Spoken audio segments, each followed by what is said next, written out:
నమస్కారం. Welcome to I dream. ధర్మ మార్గం విత్ విజిత కార్యక్రమానికి స్వాగతం.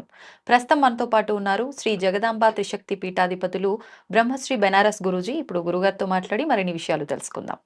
నమస్కారం అండి. నమస్తే అమ్మా. గురుగారు, సాధారణంగా మనం ఎప్పుడైతే ఇంట్లోకి మొదట అడుగు పెడుతున్నామో ముందుగా మనకి ఎంట్రన్స్‌లోనే మన మెయిన్ డోరు గడప. గడపే లక్ష్మీదేవి అంటూ ఉంటారు. ఇంత ముందు కాలంలో, పూర్వపు కాలంలో అయితే గడపకి చాలా చక్కగా క్లీన్ చేసి, పసుపు రాసి, బొట్లు అవన్నీ పెట్టి, పసుపు కుంకుమలతో చక్కగా అలంకరించేవారు. ఇక్కడే లక్ష్మీ కళ అనేది ఉట్టిపడేది. కానీ ఇప్పుడు చూసుకుంటే అలా లేదు. ఒకవేళ ఎవరన్నా చేయాలని అనుకున్నప్పటికీ అసలు ఎలా చేయాలి? ఏంటి? అనే ఒక క్వెషన్ మార్క్ ఉంటుంది. ఒకసారి గడప పూజ ఎలా చేయాలి? చేయటం వల్ల కలిగే ఫలితాలేంటో తెలియజేయండి. సర్వమంగళ మాంగళ్యే శివే సర్వార్థ సాధకే శరణ్యే త్రయంబకే గౌరీ నారాయణీ నమోస్తుతే.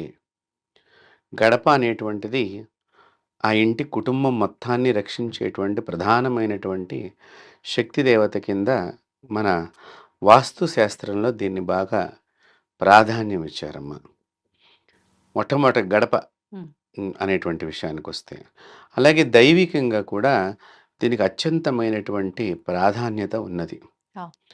అయితే ఇక్కడ గడప అంటే ప్రధానమైన గడపనే మనం ప్రధానమైన శక్తి దేవతగా మనం భావన చేస్తాం. ప్రధానమైన గడప అంటే మీ ఇంటి యొక్క సింహద్వారము. ఈ సింహద్వారాన్ని మీరు మామూలుగా ఎప్పుడు పడితే అప్పుడు ప్రతిష్ఠ చేసేది కాదు. దానికి ఒక సుముహూర్తం చూసి మీరు ఇల్లు కట్టుకునేటప్పుడు ఆ సుముహూర్తంలో ఆ గడపకి పై భాగాన ఒక ఎర్రటి వస్త్రంలో ఒక రాగి కాయను, పసుపు, కుంకుమ, కొన్ని అక్షింతలు అన్నీ వేసి ఈ చెక్క పని చేసి గడపను తయారు చేసుకొచ్చినటువంటి అతను తీసుకొచ్చిన తర్వాత మేస్త్రి దాని పైన కడతాడు. మీరు కొత్త ఇళ్ళకైతే ఇది బాగా కనిపిస్తుంది. అవునండి. సో అది కట్టి మీరు ఎప్పుడు ముహూర్తం చెప్తే అప్పుడు మేము అక్కడ పెడతామండి. ఈలోగా ఆ సమయానికి అక్కడ మనం ముందరగా పూజ చేస్తామమ్మా. అంటే గడప పెట్టేటువంటి ప్రదేశం దగ్గరే మనం పూజ చేస్తాం. పూజ చేసి కొబ్బరికాయ కొట్టిన తర్వాత ఆ సుముహూర్తంలో కరెక్ట్గా దాన్ని అక్కడ ప్రతిష్ఠ చేస్తాం. ఇంకా ఒక్కసారి ఆ గడప అక్కడ పెట్టాము అంటే దాని కించెత్తి కూడా అటు ఇటు జరపకూడదు అని వేదం చెప్తున్నది. ఇప్పుడు ఇలా జరిగితే అదొక దోషం. మళ్ళీ జరిపితే ఏం దోషం? ఇప్పుడు ఇలా జరిపితే అంటే ఏంటంటే ఆ ఇంట్లో స్థిరత్వం లేనటువంటి శక్తులు ఎక్కువగా ఉంటాయి. తర్వాత తొందరగా అనారోగ్య సమస్యలు కూడా వస్తూ ఉంటాయి. తొందరగా కూడా లోపలికి అనవసరమైనటువంటి శక్తులు అంటే ఉపయోగం లేని శక్తులు కూడా ప్రవేశించి ఉపయోగమైనటువంటి శక్తులకి ఇబ్బంది కలిగిస్తూ ఉంటాయి. దుష్ట శక్తులు అనుకోవచ్చా? ఏదైనా అనుకోవచ్చు మనం. అంటే ఇప్పుడు చూడండి, మనం ఉపయోగం లేని శక్తి అంటే ఇప్పుడు సమాజంలో మనం చాలా మందిని చూస్తూ ఉంటాము. కానీ వాడు అప్పటికి ఎప్పటికో ఉపయోగపడతాడు. కానీ ఊరికినే వచ్చి మన పక్కన కూర్చొని మనం మామూలుగా మీరందరూ మాట్లాడే భాషలో బాతాకాని కొడుతున్నాడు అని అంటారు. టైం పాస్ అని అంటాం. సో ఇప్పుడు అలాంటి దానివల్ల మనకు సమయం వృధా అవుతుంది, పని ఆగిపోతుంది. ఇలాంటి శక్తులు అక్కడ ఎక్కువగా జమ అవుతూ ఉంటాయి. మీకు అర్థమవటానికి ఈ విధంగా చెప్తున్నాను. సో ఉపయోగం లేని శక్తులు ఇవన్నీ కూడా ఆ ఇంట్లోపలికి ప్రవేశించడానికి అవకాశం ఉంటుంది. కాబట్టి ఎప్పుడైతే సుముహూర్తము, అంటే మంచి, ముహూర్తము అంటే కొన్ని దోషాలు దూరంగా ఉండి కొన్ని మంచి గ్రహాలు దగ్గరగా సంభవించినటువంటి సమయాన్ని సుముహూర్తం కింద అంటాము. ఆ సుముహూర్త సమయంలో ఒక్కసారి ఆ గడపను అక్కడ ప్రతిష్ఠ చేసాము అంటే ఇది కదలకుండా మనం పట్టుకోవాలి. దాని తర్వాత దాని పక్కన గోడ కూడా ఎమ్మటే కట్టేస్తారు. ఇటు అటు జరగకుండా ఇంకా కట్టేస్తారు. ముందుగానే దాన్ని అంతటిని కూడా ఎక్కడి నుంచి ఎక్కడికి గడప పెట్టాలి, ఎక్కడి నుంచి ఎక్కడికి గోడ కట్టాలి అంతా కూడా ముందరగానే మనం ఈ గడప పెట్టిన తర్వాత చేయకూడదు. ఈ పనులన్నీ గడప పెట్టక్రితం అవన్నీ చూసుకుని నిర్దిష్టమైన ప్రదేశంలో ఈ గడపను మనం ప్రతిష్ఠ చేయాలి.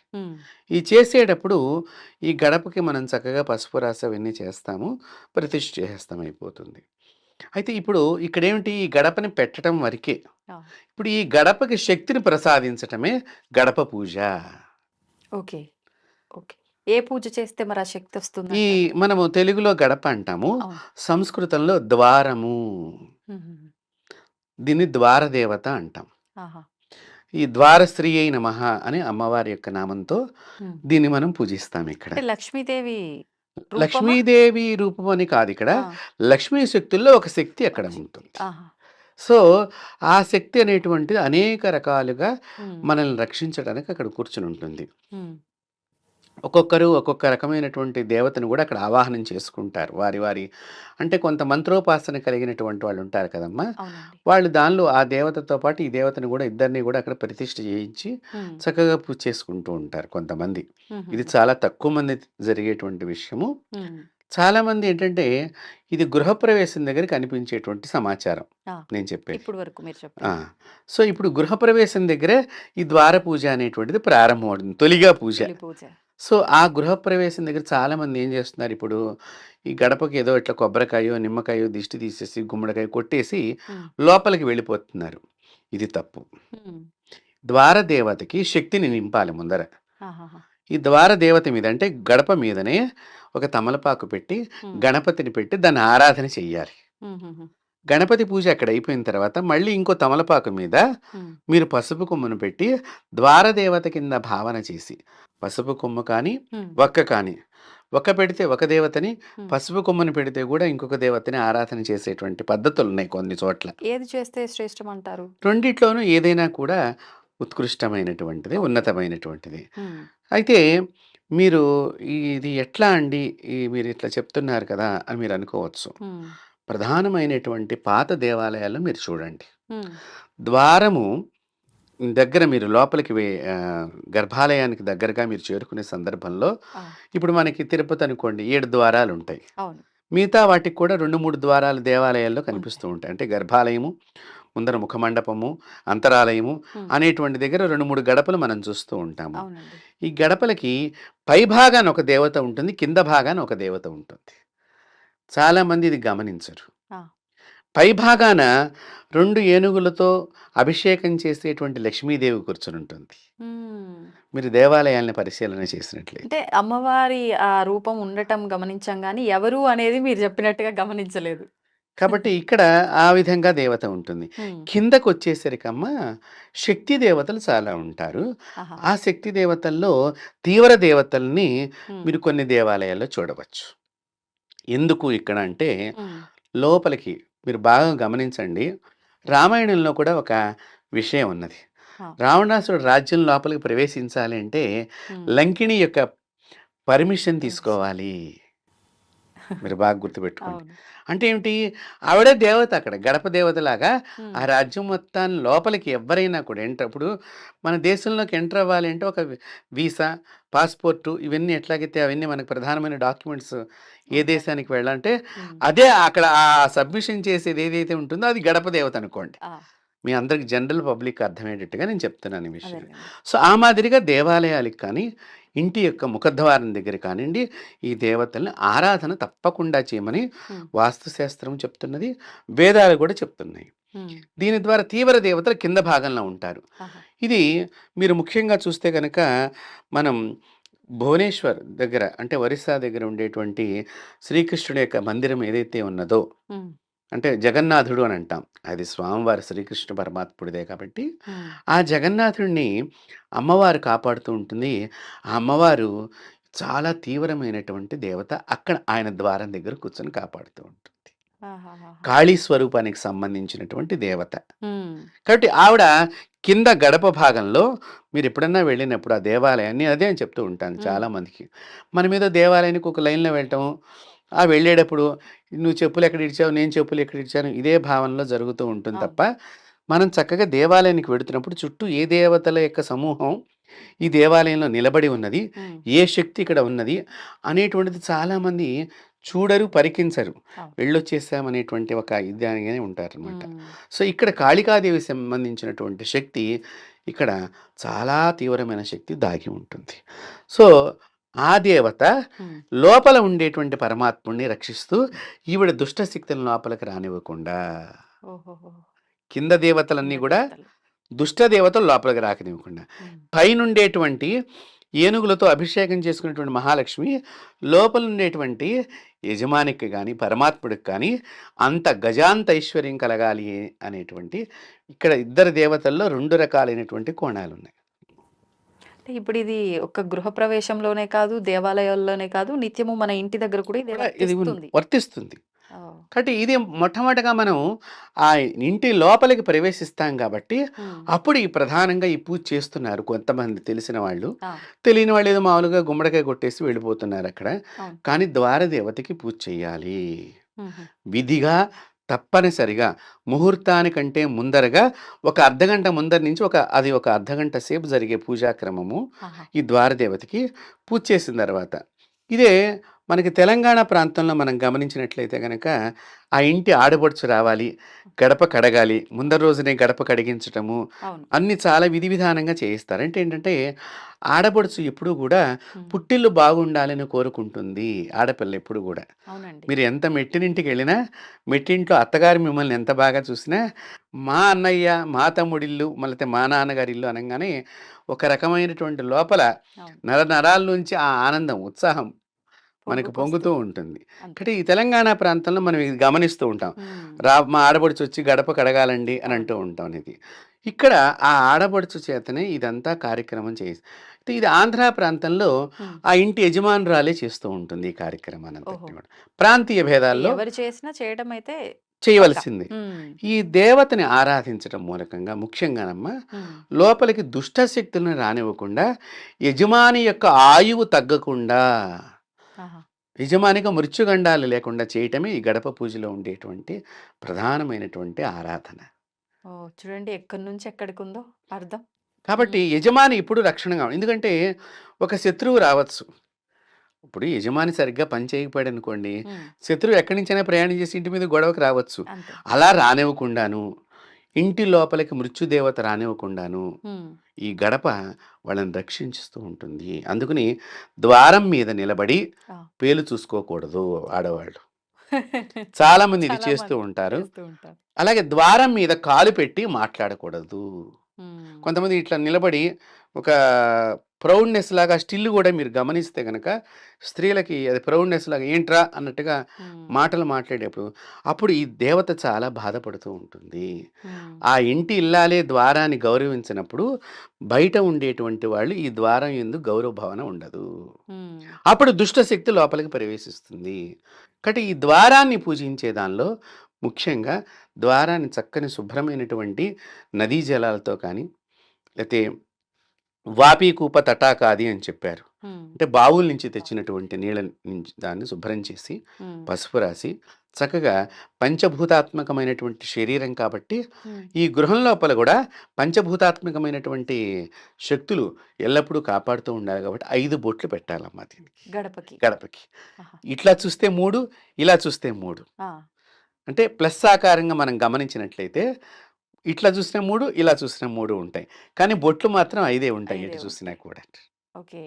సో, ఈ 5 గూడా పంచభూతాలనమాట. మధ్యలో దాన్ని ఆధారం చేసుకొని పైన పై 2 కింద 2 అట్లా. పైనొకటి, కిందొకటి మధ్య ఆధారంగా. హ్మ్. ఇటు చూస్తే ఒకటి పక్కనొకటి, ఈ పక్కనొకటి. ఓహో! అలా 5. 5. హుహుహు. సో, అలా 5 బొట్లు పెట్టి హ్మ్. దానికి ద్వారదేవత కింద మీరు కాళికాని ఆరాధన చేయవచ్చు, దుర్గని ఆరాధన చేయవచ్చు, లక్ష్మిని ఆరాధన చేయవచ్చు. హ్మ్. విజయలక్ష్మి, వీరలక్ష్మి గూడా ఉన్నారు కాబట్టి, వాళ్ళని గూడా మీరు దీనిలో ఆరాధన చేసినట్లయితే, హ్మ్. ఇంటి లోపలికి చెడు శక్తుల ప్రవేశం లేకుండా ఇంటి యజమానిని రక్షిస్తుంది. హ్మ్. ఇది గడప పూజలో ప్రధానమైన గడపకి చేసేటువంటి పూజ. హ్మ్.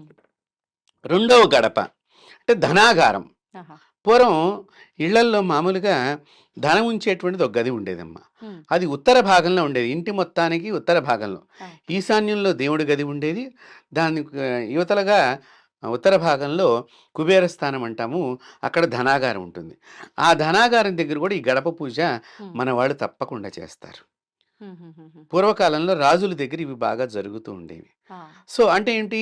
ఆ ధనం లోపలికి వెళ్ళినా, వచ్చినా కూడా హ్మ్. అది చెడు రకమైన ధనం గనక ఉన్నట్లయితే, అది లోపలికి వెళ్ళి మనం చూడండి చాలామంది ఇది పెట్టాలా వద్దా ఇప్పుడు? అవును. లోపల పెట్టాలా వద్దా? బయట పెడదామా? అనే ఆలోచనలతో కొంత బయట పెడదాంలే తర్వాత పెట్టొచ్చులే. హ్మ్. అంటే ఏంటి? ఇక్కడ ఎక్కడి ఎవరి దగ్గర నుంచో చెడు దగ్గర నుంచో ఈ సొమ్ము వచ్చుండవచ్చు. హ్మ్. ఇది మంచి సొమ్ము దగ్గర జాయిన్ అయితే, మంచి సొమ్ము దగ్గర మనం పెట్టినట్లయితే, ఈ లోపల ఉన్న సొమ్ము కూడా బయటికి వెళ్ళిపోతుందనే భావన హ్మ్. ఎప్పుడైతే ధనాగారం దగ్గర ఉండేటువంటి గడపకు నువ్వు పూజ చేస్తూ ఉంటావో, అవును. అప్పుడు ఇది నీకు వివేకాన్నిచ్చి, ఈ మంచి సొమ్మును మాత్రమే లోపలికి చేర్చేటట్టుగా చేస్తూ ఉంటుంది. హుహుహు. ఇది కుబేర స్థానంలో ఉండేటువంటి గడపకి యొక్క విధానం. ఓహ్! కాబట్టి ప్రతి గడపకి కూడా చాలా విధి విధానాలున్నాయి. హ్మ్. అలాగే మాస్టర్ బెడ్‌రూమ్ అని అంటున్నాం ఇప్పుడు. అవును. అది ఇంటి యజమాని యొక్క ప్రత్యేకమైనటువంటి గది. హ్మ్. ఈ గదిలో కూడా మనం పూర్వం ఎవరిని పడితే వాళ్ళు వెళ్ళనిచ్చేవాళ్ళు కాదు. ఓహ్! ఆ ఇంటి యజమానురాలు హ్మ్. లేకపోతే పెద్ద కోడలు ఏదైనా పట్టుకు రమ్మనమన్నప్పుడు మిగతా వాళ్ళు తొందరగా మావయ్య గారి గదిలోకి వెళ్ళాలి అంటే హ్మ్. ఆలోచన చేసేవారు. ఆహాహా! మీరు పూర్వకాలంలో గనక మావయ్య గారి గదిలో పెద్ద పందిరి మంచంలాగా ఉండేది. హ్మ్. వారు దిగాలన్నా కూడా 2 పీటల్లా ఒక మెట్లులాగా ఉండేటువంటిది దాని మించి దిగటము. హ్మ్. ఆ మంచాన్ని గూడా చాలా గౌరవ భావనతో పూడ్చాడు. కాబట్టి ఆ గదిలోకి కూడా ఎవరు పడితే వాళ్ళు వెళ్ళేవారు కాదు. హుహుహు. కారణం ఏంటి? ఇంటి యజమాని. సో, అక్కడ గడపకు కూడా చాలా ఒక రకమైనటువంటి పూజా విధానంలో మనకి అందుకనే ఈ గృహప్రవేశం అయిన తర్వాత హ్మ్. ప్రతి గడప దగ్గర కొబ్బరికాయి, నిమ్మకాయి కొట్టించేటువంటి విధి విధానంలో ఒక్కొక్క దేవత ఒక్కొక్క గడప దగ్గర ఉంటుంది. హ్మ్.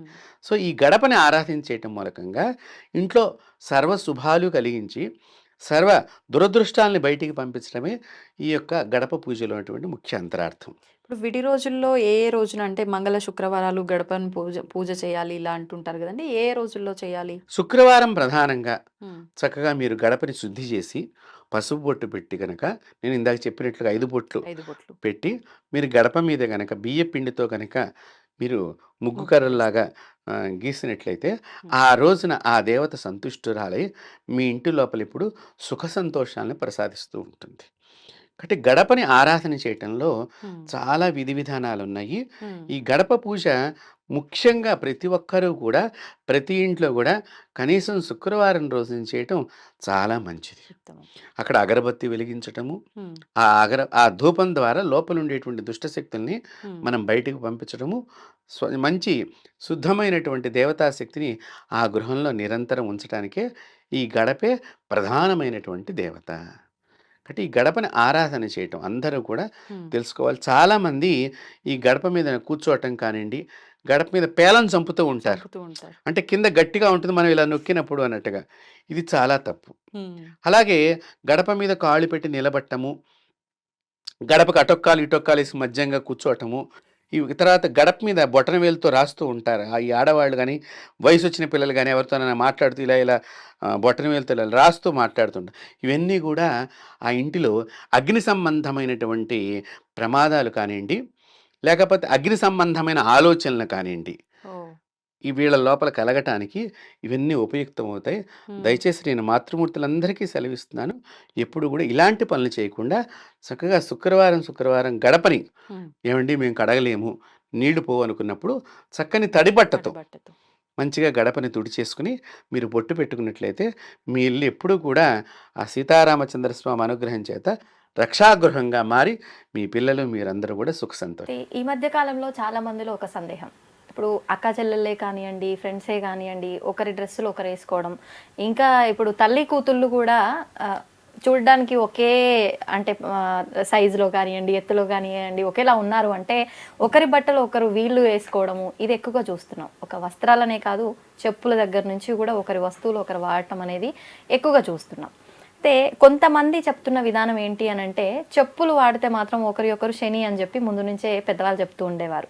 కానీ వస్త్రాలు వాడటం కానీ, వాళ్ళ వస్తువులు వాడటం కూడా వాళ్ళ కర్మలో భాగాన్ని మనం పంచుకుంటున్నాము వాళ్ళ వస్తువులు వాడటం వల్ల అని చెప్పి వింటూ ఉన్నాం. ఇది ఎంతవరకు వాస్తవము? దీన్ని మూఢనమ్మకము అని కొట్టిపారేయాలా? దీన్ని మనం పాటించాలంటారండి?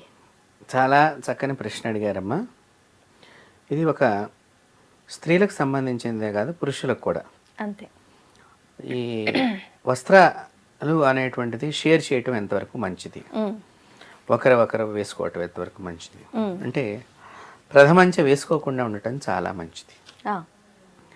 ఎందుకు వేసుకోకూడదు? శాస్త్రంలో ఏం చెప్పింది? ఒకవేళ వేసుకోవాల్సిన పరిస్థితి ఏర్పడితే ఎట్లా దాన్ని చేయటము అన్నట్లు మనం చూసినట్లయితే, మొట్టమొదటిది వీరి శరీరానికి ఏమైనా వ్యాధులు ఉన్నా అవి మనకి చెప్పరు. అవును. స్కిన్ రిలేటెడ్గా కావచ్చు, లేకపోతే మరి ఇతరత్ర ఏదైనా సరే వ్యాధికి రిలేటెడ్గా ఉండేటువంటివి చెప్పనప్పుడు అవి మనం వేసుకుంటాం మూలకంగా ఇవి సహజంగా మగవాళ్ళలో ఎక్కువగా కనిపిస్తూ ఉంటుంది, ఆడవాళ్ళ కంటే కూడా. కొంచెం ఆడవాళ్ళు నీట్గా ఎక్కువగా డ్రెస్ కోడ్ విషయంలో కొంచెం జాగ్రత్తలు పాటిస్తూ ఉంటారు.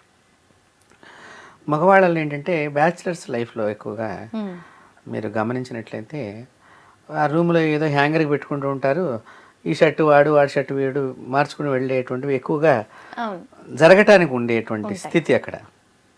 దీనివల్ల ఏమవుతుందంటేనమ్మా, ఈ వ్యాధి ఒకరి నుంచి ఒకరికి ట్రాన్స్ఫర్ అవడానికి అవకాశం ఉంటుంది. సో అందుకని శాస్త్రం ఒక బట్టల గురించే కాదు, బకెట్లో నీళ్లు మిగిలిపోయినాయి అనుకోండి, మళ్ళీ దానిలో పంపు తిప్పుకోకూడదు, ఈ నీళ్లు పారబోసేసేయాలి, వేరే వాళ్ళు స్నానం చేసే నీళ్లు కొన్ని ఉంటాయి. ఒకవేళ అలా ఉంచి మనం స్నానం చేయకూడదు. దరిద్రము అనే పదాన్ని ఎందుకు చెప్పారంటే ప్రతిదానికి కూడా వాళ్ళేవో చెప్తారు, వీళ్ళేవో చెప్తారు, ప్రతిదానికి దరిద్రం ఏమిటి అని కొంతమంది అడిగే వీక్షకులు ఉన్నారు, మాట్లాడేవాళ్ళన్నారు. ఇప్పుడు రోగం రావటం దరిద్రమా కాదా? దరిద్రమే ఒకటి. తర్వాత మీ డబ్బు ఖర్చు అయిపోవడం దరిద్రమా కాదా? అంతే కదా, అనవసరంగా దరిద్రం అంటే అది. అందుకని శాస్త్రం ఏం చెప్పిందంటే వాళ్ళ వస్తువులు వీళ్ళు వాడకూడదు, దరిద్రము అని చెప్పారు. అందువల్ల ఆ దరిద్ర పదం అనేటువంటి ప్రయోగంలో మీరు గమనించుకోవలసినటువంటి వీక్షకులు ముఖ్యంగా, మీకు అనారోగ్యం కలిగేటువంటి లక్షణం ఉంటుంది తెలియకుండా మీరు వేసుకున్నట్లయితే కనుక. రెండోది, సహజంగా మగవాళ్ళలో ఏదన్నా ధూమపానం చేసే లక్షణాలు ఈ రోజుల్లో ఎక్కువగా కనిపిస్తున్నాయి. ఈ షర్ట్స్కి కూడా ఆ వాసన పట్టుకుంటుంది. కానీ వేరే వాళ్ళ రూమ్లో ఏదో మనవాడి షర్ట్ ఇది కొత్తగా బాగుందని చెప్పి వేసుకుని పెడతాడు. వెళ్ళినప్పుడు వీడి దగ్గర కూడా అదే వాసన వస్తుంది. పాపం నిజంగా వీడికి అలవాటు లేకపోయి ఉండవచ్చు. అంటే వీడిని కూడా ఆ ఘాటికి కట్టే లక్షణం ఏర్పడుతుంది. తప్పు చేయకపోయినా నిందల పాలవడం. అది అప్పుడు ఏమవుతుంది, నేను తాగలేదని చెప్పి వీడు చెప్పినా నీ దగ్గర వాసన వస్తుంది, అవును ఇది నిజమే కదా, వాసన ఎక్కడి నుంచి వస్తుంది అని తర్వాత చేస్తే వాడు తాగాడని ఏదో గుర్తుకొస్తే ఇప్పుడు వాడితో సావాసం చేస్తున్నామని మళ్ళీ తిడతారని చెప్పి అది దాచేవాళ్ళు. సో వాసన దోషాలు గమనించినట్లయితే ముఖ్యంగా ఇవి జరగటానికి ఇక్కడ మనకి దోహదం అవుతుంది. రెండవది, చిరిగిపోయిన వస్త్రాలు అసలు వేసుకోకూడదు. ఒకవేళ మనకి అంత స్థితి లేదు అనుకున్నప్పుడు కుట్టుకుని వేసుకోమని శాస్త్రం చెప్పింది. ఈ వస్త్రాలు వేసుకుంటంలో ముఖ్యంగా ఎవరిదన్నా మనకి గబుక్కన ఇబ్బంది పడే ఏదన్నా అక్కడ ఏదైనా డ్రెస్ మీద ఏదైనా వలికిపోయో ఏదో చేతిలో ఒక డ్రెస్ వేరే వాళ్ళది ఉన్నది అనుకున్నప్పుడు ఉతికిన డ్రెస్ వేసుకుంటంలో ఆపత్కాలానికి వేసుకుంటంలో తప్పు లేదు. ఓకే, తప్పనిసరి పరిస్థితులు, అదే విపత్కరమైన పరిస్థితులు ఏర్పడ్డప్పుడు ఒక్కొక్కసారి నిజంగా చెప్పాలంటే పూర్వీకులు రాజుల దగ్గర ఇవి ఎక్కువగా జరుగుతూ ఉండేవి. డ్రెస్ని మార్చుకుని, అంటే సైనికుడు డ్రెస్ వీళ్ళు వేసుకుంటాము అంటే రాజ్యంలో ఏం జరుగుతోంది అని దొంగతనంగా తెలుసుకుంటూ ఉండేవాడు రాజు. రాత్రిళ్ళు ఇప్పుడు తిరిగేటప్పుడు అప్పుడు సేమ్ వాడి డ్రెస్ లాగా ఉండాలని వీళ్ళు అలా ఈ డ్రెస్సులు వేసుకుని తిరిగితే సమాచారం అంతా తెలుసుకుని తన రాజ్యంలో ఏం పొరపాట్లు జరుగుతున్నాయి, తన్నేమనుకుంటున్నారనేది తెలుసుకోవటం అనమాట. అట్లాంటప్పుడు కూడా కొంతమంది పూర్వులు వీళ్ళ డ్రెస్సులు వేసుకుని, అలాగే మనకి ఈ విషయం మనం గమనించినట్లయితే మహామంత్రి తిమ్మరసు డ్రెస్సు వేసుకున్నట్టుగా ఇంకొకడు వేసుకుని కృష్ణదేవరాయల వారి యొక్క కుమారుని సంహరించటం, రాజుగారి కుమారుని చంపేశారు. అక్కడ తిమ్మరసులాగా డ్రెస్ కట్టేసి వెనకాతల నుంచి చూస్తే అచ్చం వీడు తాతయ్య అనుకుంటూ ఈ పిల్లవాడు వెళ్ళటము, తర్వాత ఈ పిల్లవాడికి విష ప్రయోగం జరిగింది అక్కడ. సో ఇలాంటి డ్రెస్సులలో ఇలాంటివి జరగటానికి సేమ్ ఇలాగే ఉంది, వాడు ఉన్నాయనుకున్నావు నీ మీద ఏదన్నా కుట్ర జరిగినప్పుడు అదేదో వాడికి వెళ్ళాల్సింది నీకెళ్ళి నీ ప్రాణ ప్రమాదం తెచ్చుకుంటావు. కాబట్టి ఇలాంటి ఒకరి దుస్తులు ఒకరు వేసుకోవటం మూలకంగా ఇలాంటి ప్రమాదాలు కూడా పొంచి ఉంటాయి. అందుకని దరిద్రం వేసుకోవద్దురా అని పెద్దవాళ్ళు చెప్పటంలో అంతర్యం. ఓకే. మరి దానాలు? ఇప్పుడు ఇక్కడ దానం అనేసరికి వచ్చేసరికి లేని వాళ్ళు ఉంటారు. అవును. లేని వాళ్ళు అనగానే మీరు బాగా గమనించుకోండి, ఏదో చిన్న చిన్న బస్తీల్లాగా మనకేదో ఊరు చివరి భాగాల్లో పూర్వకాలంలో ఉండేవి. హ్మ్. ఇప్పుడు కూడా సిటీస్‌లో ఉన్నా కూడా బస్తీల్లాగా ఉంటున్నాయి. ఉంటున్నాయి. హ్మ్. మీ బట్టలు మీకు పొట్టివైపోయినాయి. హ్మ్. మీరు వేసుకోలేకపోతున్నారు. శుభ్రంగా ఉతికించండి. హ్మ్.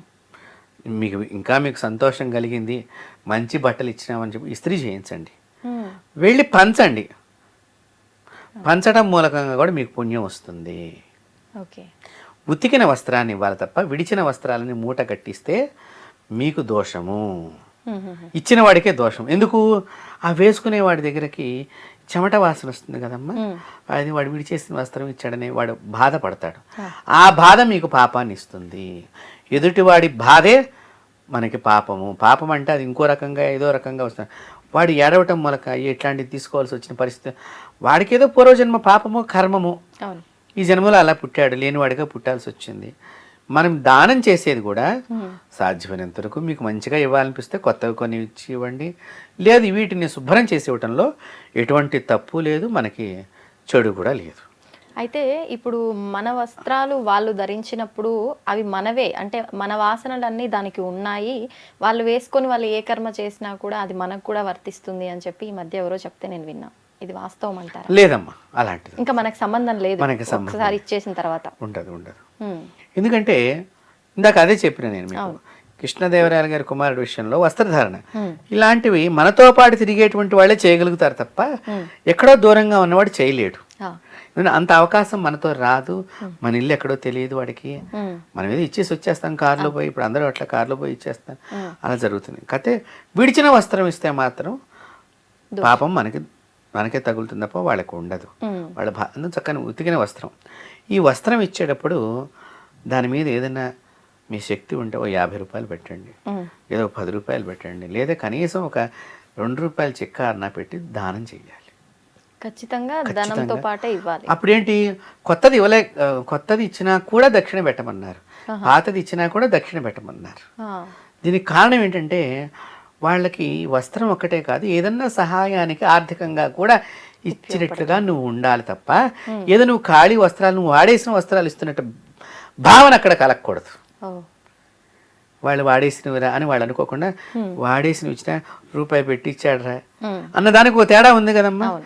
ఆ మాదిరిగా వాళ్ళకి ఆనందాన్ని కలిగించే పని మనం చెయ్యాలి. హ్మ్. ఇది మీరు అమావాస్య రోజున ఈ పని చేసి ఆ! మీకు శుభం కలుగుతుంది. దానమా? దానం. కానీ అమావాస్య రోజున ఇంట్లోంచి ఏమి ఇయ్యకూడదు ఇట్లా అంటారు మరి అమావాస్య రోజున మాంసాహారం తినకూడదు. ఎంతమంది తింటున్నారమ్మా? మర్చిపోయి తిన్నామండి. అమావాస్య అని గుర్తులేదు. భగవంతుడు కూడా మర్చిపోయి మీకు పాపం ఎక్కువ రాస్తాడు. అప్పుడు సంతోషమా? మరి అదే చెప్తున్నా కదా, మనం వద్దన్న దాన్నేమో చేస్తున్నాం ఇంట్రెస్ట్గా, చేయమన్న దాన్నేమో ఇంకో ఆపాదించుకుంటున్నాం. మీరు అమావాస్య రోజున ఈ వస్త్రాలన్నీ తీసుకువెళ్ళి డబ్బుతో సహా తలో ₹10 పెట్టండి. వాళ్ళ రోజుల్లో ₹10 అంటే పెద్ద ఎక్కువ సొమ్ము ఏమి కాదు. అది మన ఆస్తి ఏమి తరిగిపోదు. ₹10 చక్కగా నోట్ ఇచ్చి ఇంత అన్నం ప్యాకెట్ కూడా మీరు ఇచ్చినట్లయితే చనిపోయినటువంటి మీ పితృదేవతలు చాలా సంతుష్టులవుతారు. చూడండి, ఇది ఈ వస్త్రం ఈ విధంగా ఇవ్వటంలో చాలా గొప్ప. మన దరిద్రం పోతుంది, అవతల వాడికి ఆనందం కలుగుతుంది, వాడి దరిద్రాన్ని కూడా మనం పోగొట్టిన వాడు అవుతాం. ఎందుకంటే ఆ రోజు నువ్వు ₹10 వాడు చూసిన వాడు అవుతాడు. వాళ్ళ పిల్లలకి ఏదో ఇంత బిస్కెట్ ప్యాకెట్ కొనుక్కుని ఆనందపడతాడు కదమ్మా. పర్వాత ఇంత అన్నం పెడుతున్నావు కదా, ఈ పూట నేను అడుక్కునే పరిస్థితి తగ్గించాడు. అది ఇక్కడ చూడండి, నా చెయ్యి ఒక రోజున తగ్గించాడు. ఊరు తిరగకుండా ఒకటి ఏదో ఒక వస్త్రం ఇచ్చాడు, నాకు కాకపోతే నా ఇంట్లో కొడుకో కోడలకో ఎవరికో ఉపయోగపడుతున్నా వాడు కూడా అనుకుంటాడు కదా. సో ఇట్లాంటి 3 వినియోగాలు అక్కడ జరుగుతాయి కాబట్టి మీ పితృదేవతలు సంతుష్టులు అవుతారు. వ్యాధితో ఉన్నప్పుడు మీరు వస్త్రాలు ఇవ్వవద్దు దయచేసి. మీ ఒంటి మీద పొడ వ్యాధి, సొరియాసిస్, చర్మ వ్యాధులు, గజ్జి, తామర ఇత్యాదికి సంబంధించిన చర్మ వ్యాధులు ఉన్నప్పుడు మీ వస్త్రాలని వేరే వాళ్ళకి మాత్రం ఇవ్వవద్దు, వాటిని తగలపెట్టండి. టీబీ వ్యాధి ఉన్నటువంటి వారు, ఇప్పుడు దగ్గుతూ ఉంటామమ్మా, ఇప్పుడు మనం మాట్లాడుతుంటే తుప్పర్లు కొన్ని వస్తూ ఉంటాయి, ఒక్కొక్క పదంలోనూ వస్తూ ఉంటాయి, అవి ఇక్కడ పడుతుంటాయి. దగ్గినప్పుడు కూడా అలాగే జరుగుతుంది. ఈ టీబీ వ్యాధిగ్రస్తుల యొక్క ఇన్ఫెక్షను ఈ వైరస్. వస్త్రం మీద ఉంటుంది. మనకి అది పోయిందో లేదో తెలియదు. అవును. కాబట్టి నువ్వు పోయిందనుకుంటావు ఉతికాము కాబట్టి ఉమ్. నీ ఇంట్లో వాళ్ళే నీ బట్టలు విడిగా ఇలా దూరంగా చూడండి. మనం గమనించండి, ఆ రోగం ఉన్నది అంటే మన ఇంట్లో వాళ్ళు కూడా ఏందో మనం పాపం చేసిన వాళ్ళకి మళ్ళీ ఇట్లా కర్రతో తీసుకెళ్ళి పెడతా ఉంటారు. మరి వేరే వాళ్ళకి కూడా అదే భావన ఆలోచన ఉంటాయి. కాబట్టి అలాంటివి తగలబెట్టేసేయండి.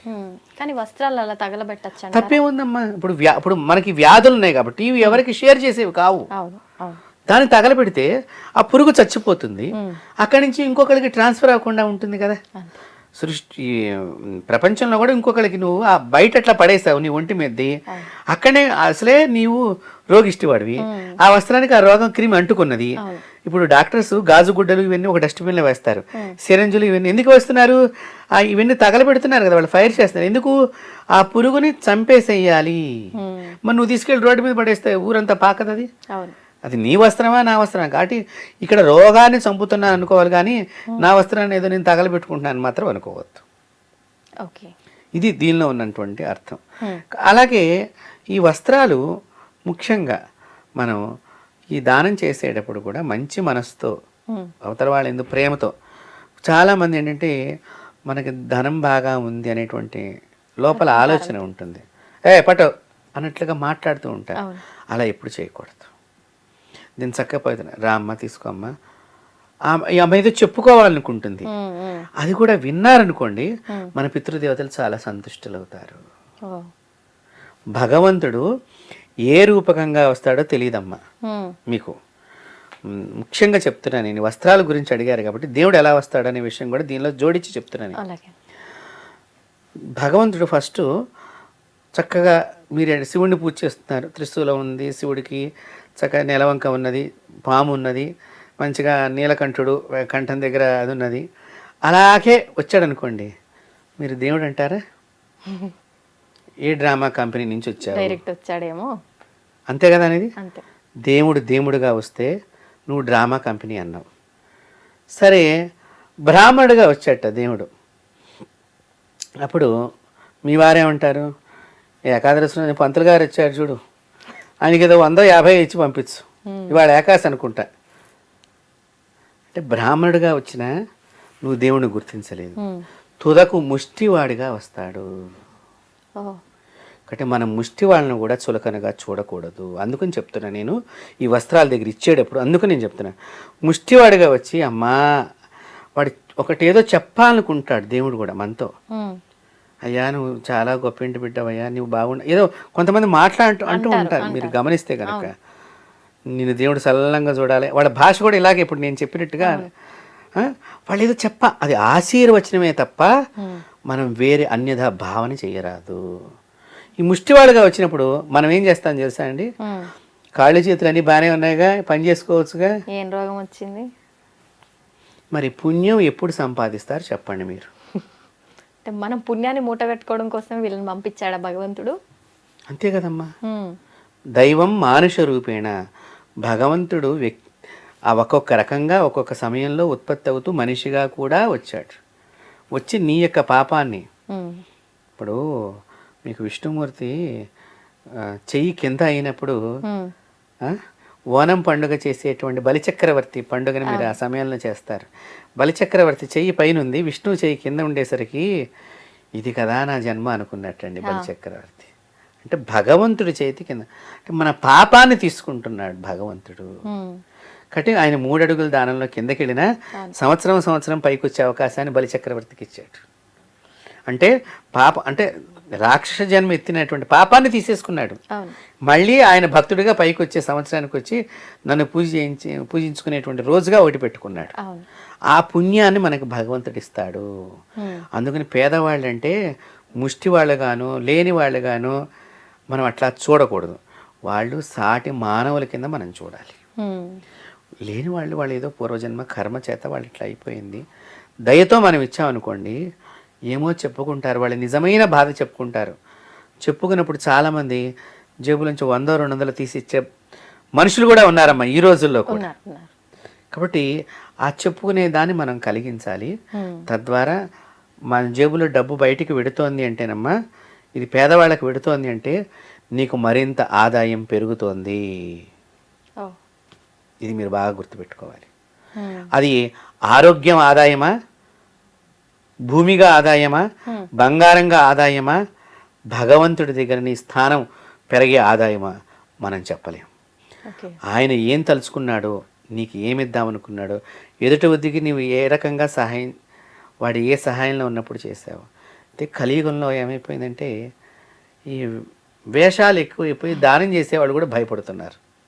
ఇది కూడా మనం మాట్లాడాల్సినటువంటి తీసుకునేవాడు కూడా నిజంగా అవసరం కోసం తీసుకునేవాడా, లేకపోతే అది కూడా ఒక రకంగా ఉంది బిజినెస్. అందుకని నేనేం చెప్తున్నానంటే, ఇప్పుడు నేను 10 రూపాయలు అడిగాను అనుకోండి, ఒక 5 రూపాయలు ఇవ్వండి.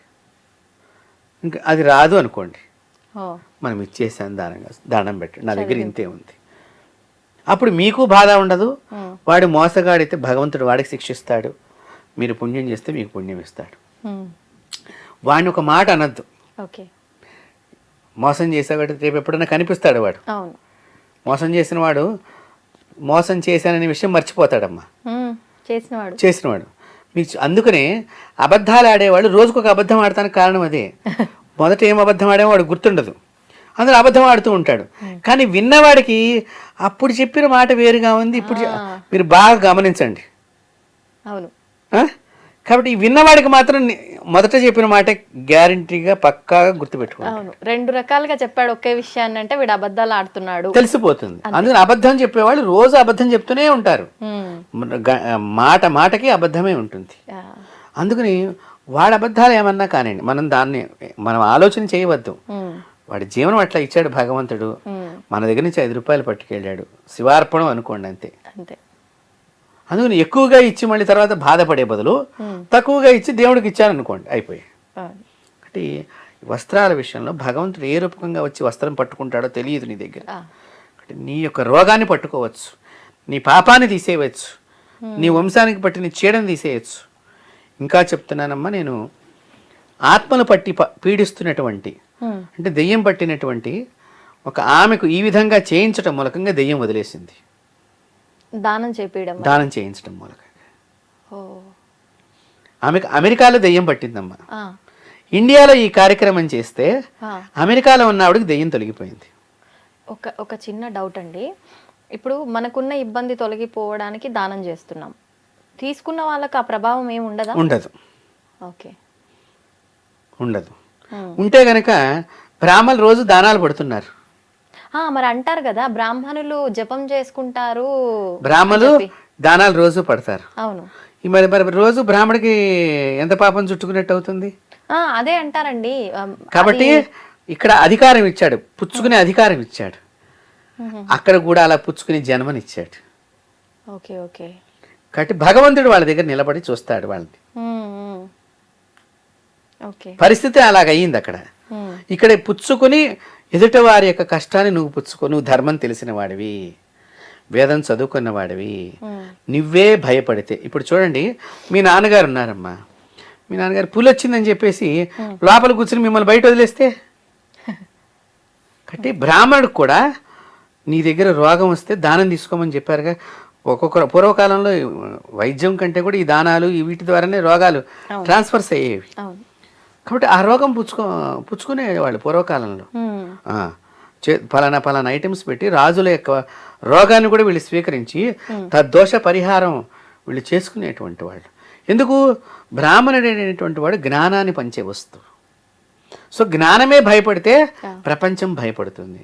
కాబట్టి నువ్వు దానం తీసుకున్న తర్వాత దాని ప్రక్షాళనకి ఈ విధంగా అందుకని ఆ తీసుకుంటంలో నువ్వు డబ్బుని డిమాండ్ చేస్తే భగవంతుడు అక్కడ మెలికి పెట్టాడమ్మా బ్రాహ్మణుడికి కూడా. ఇప్పుడు నేను మీ దగ్గర నుంచి పలానా వస్తువు దాని 10,000 పెడితే కానీ నేను తీసుకోనమ్మా అన్నా అనుకోండి, అప్పుడు నా పాపం పోదు, మీ పాపం కూడా నాకు జమ అవుతుంది, నేను ఇంకా రోగాన్ని తెచ్చుకున్నవాడిని అవుతాను. మీరు ఏమిద్దాం అనుకున్నారు ఒక మాట అనొచ్చు, అమ్మ లోకంలో ఎలా ఉందో మీరు చూసేవాడిని, కాస్త ఏదో కుటుంబం కలిగిన వాడు అట్లా తప్పలేదు. మీరేం అది ఇచ్చాను. అప్పుడు వీడికి అంత దోషం వీడిని అంటుకోదు, వీడు ఏదైనా ఒక మంత్రజపం చేసుకుంటే తొలగిపోతుంది. పేదవాళ్ళ గురించి ఇందాక మీరు అన్నారు, మీరంటే బ్రాహ్మణులు జపం చేసుకుంటారు, వాళ్ళని పేదల పక్షానే భగవంతుడు ఉంటాడు. బాగా గుర్తుపెట్టుకోండి. హిందూ దేవతలు ఎక్కడ ఉన్నా పేదలకు అన్నదానం జరిగేటట్టుగానే అసలు దేవాలయాల్లో అన్నదాన కార్యక్రమం పెట్టిందే దానికి. శుక్రవారం ఏమనండి, ఆదివారం అవనండి, మన దేవాలయాల్లోనే నిరంతర ప్రక్రియ, భోజనం ప్రక్రియ. అది ఏ వారమైనా కూడా ఇప్పటిదాకా జరుగుతూనే ఉన్నాయి. కొన్ని వందల దివ్యమైనటువంటి దేవతా క్షేత్రాల్లో జరుగుతున్నాయి, ఆశ్రమాల్లో జరుగుతున్నాయి, మఠాల్లో జరుగుతున్నాయి, పీఠాల్లో జరుగుతున్నాయి. ఇది మన హైందవ సనాతన ధర్మం యొక్క గొప్పతనం. కాబట్టి దేవుడు పేదల పక్షాన ఉంటాడు, వాళ్ళకి ఏమీ రానివ్వకుండా ఆయన కాపాడతాడు. కాబట్టి వాళ్ళలో మంచి మనసు ఉంటుందమ్మా. మీరు పేదల్లో గమనిస్తే ఒకటి ఏమన్నా ఇవ్వగానే చాలా సంతోషపడతారమ్మా. ఎక్కడ కనిపించినా అయ్యగారు మీరు ఇచ్చింది మేము వేసుకున్నామండి అంటారు వాళ్ళు. వాళ్ళలో విశ్వాసం ఎక్కువ ఉంటుంది. ఆ విశ్వాసమే, ఆ ప్రేమే వాళ్ళని రక్షిస్తుంది. మీరు చూడండి, మనం టీకాలన్నీ పొడిపించుకుంటాం. పిల్లాడు పుడితే, కొత్తగా పిల్లవాడు పుడితే అనేక వ్యాక్సిన్లు వేయించుకుంటాం. వాళ్ళు ఏం వేయించుకోరు, కానీ బ్రహ్మాండంగా ఉంటారు. ఎలాగా? అదే భగవంతుడి యొక్క శక్తి. కాబట్టి ఈ దానం ఇచ్చేటప్పుడు అహంకారం లేకుండా ఇవ్వాలి, నేను ఇస్తున్నాను అనేటువంటిది లేకుండా ఉండాలి. ఇలా ఈ వస్త్రము, దక్షిణ, అన్నం ప్యాకెట్ కనుక ఇచ్చినట్లయితే మీ ఇంట్లో ఏదైనా భూత ప్రేతాలకు సంబంధించిన చెడు గాలి తిరుగుతున్నా ఇలాంటిది కూడా బయటకు వెళ్ళిపోతుంది. అమావాస్య విశేషం దానాలకి. అది మనం వాడినదైనా కొత్తదైనా ఏదైనా సరే అమావాస్య చాలా విశేషం. దానం చెయ్యండి, దరిద్రాన్ని పోగొట్టుకోండి, చక్కని ఆరోగ్య ధనవంతులు అవ్వండి. సంతోషం అండి, చాలా చక్కగా వివరించారు. ధన్యవాదాలు. And for more videos, Please subscribe to iDream. Please subscribe to iDream. Please subscribe iDream. And please subscribe to iDream. For more videos, subscribe to iDream. please like, share and subscribe to the channel. Congratulations, iDream. Subscribe to iDream. Subscribe to iDream. So subscribe to iDream Media. iDream team అందరికి huge congratulations. Please subscribe iDream Media. Please subscribe to iDream. Subscribe iDream. Please subscribe to iDream. iDream అంటే నా కళల ఛానల్ను subscribe చేసుకున్న నోరు తిరుగుతలేదు, మీరైతే గంట గుర్తు కొట్టండి. For more such videos, please subscribe to iDream. Subscribe to iDream. Please subscribe to iDream. Please subscribe iDream Media. Please do subscribe to iDream. Please subscribe to iDream Media. For best entertainment and information, please subscribe iDream. And don't forget to subscribe to iDream.